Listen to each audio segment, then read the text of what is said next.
As police continued to investigate the disappearances of Jean Marie Schoen and the Anderson sisters, another little girl would go missing. Her name was Virginia Helm. But unlike the other cases, this time there were possible witnesses. And also this time, there would be a body found. It was just before 7 p.m. on September 27, 1974, when 12-year-old Virginia Helm was sent to the store to buy some soap. The store just a block away from her home at 1941 Dean Road. Within 45 minutes of her leaving, her dad went looking for her and wasn't able to find her. Sergeant Dan Jansen with the cold case unit at the Jacksonville Sheriff's Office took us back to the scene. He says officers searched the area all around Beach Boulevard and Dean Road, but Virginia had vanished. 3 days after she went missing, there was a break in the case. A couple reported seeing a red VW Bug off the side of New Kings Road near the Duval-Nassau border. They said when they approached the car, they saw a white female in the backseat floorboard of the vehicle, and he basically yells at her, tells her to get down. Reading from the original handwritten report, Sergeant Jansen says the couple described a young girl very similar to Virginia. With her knees in the floorboard, her hands on the rear seat, trying to get up. Looked her in the face, saw her eyes were very large, as if she was frightened, and they were very rapidly looking back and forth, left to right. But the couple says the girl never screamed for help, and the man jumped into the car and sped off. But in his rush, left something behind.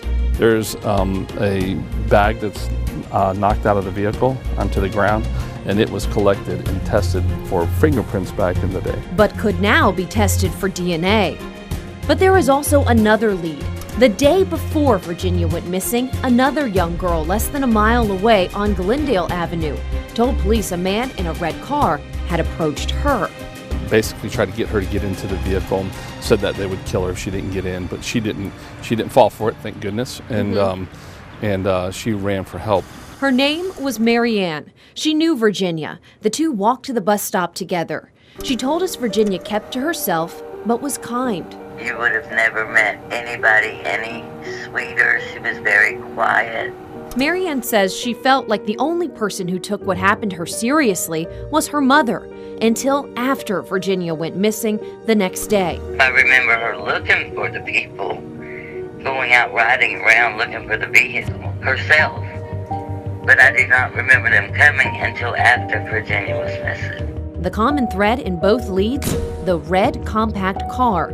Almost a month after Virginia went missing, a couple walking through the woods collecting pine cones made a gruesome discovery. Virginia Helms was found murdered and buried in the woods near Beechwood and Beach Boulevard. Shot in the head, wearing only a blouse and partially buried in the dirt, it was confirmation that 12-year-old Virginia Helm had not run away. She had been murdered. The story was now the front page news of the Jacksonville Journal. With multiple other little girls still missing, the wooded area around Beach and Beechwood was searched extensively on foot and by horseback for more graves, but none were found. The investigation grew.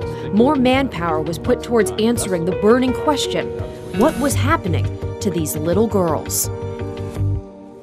Tensions and fear began to rise in Jacksonville in 1974. 4 little girls were missing with no answers about what was happening.